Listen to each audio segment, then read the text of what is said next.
নমস্কাৰ।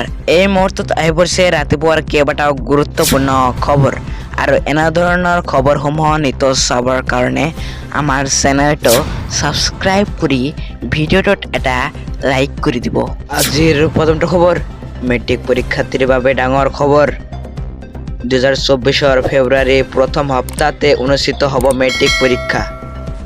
সেৱাই সদৰি কৰিলে মেট্ৰিক পৰীক্ষাৰ দিন। 2024 মেট্ৰিক পৰীক্ষাক লৈ কেইবাটাও নতুন নিয়ম নিৰ্দেশনা জাৰি কৰিছে সেৱাই। মেট্ৰিক পৰীক্ষাত ব্যৱহাৰ কৰা হ'ব অমাৰ চিট। 4টা বিষয়ত 50 নম্বৰৰ ভাৱে অমাৰ চিট লাভ কৰিব শিক্ষাৰ্থীয়ে। ইংৰাজী, গণিত, বিজ্ঞান আৰু সমাজ বিজ্ঞানত 50 নম্বৰৰ ভাৱে থাকিব 1 নম্বৰৰ প্ৰশ্ন। প্ৰতিগৰাকী পৰীক্ষাৰ্থীৰ বাবে থাকিব 100খনকৈ অমাৰ চিট। আজিৰ পৰৱৰ্তী খবৰ, ৰাজ্যৰ 1 লাখ যুৱক যুৱতীৰ বাবে ডাঙৰ খবৰ। 1 লাখ যুৱক যুৱতীক দিয়া হ'ব 2 লাখকৈ টকা।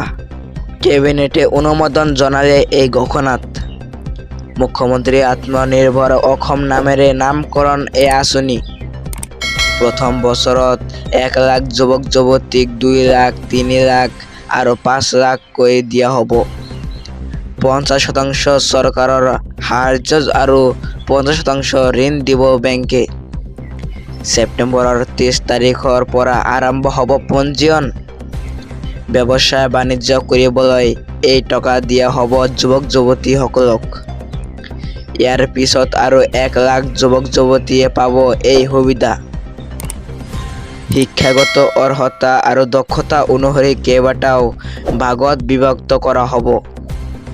50% সুদবিহীনভাৱে দিব চৰকাৰ আৰু 50% দিব বেংকে।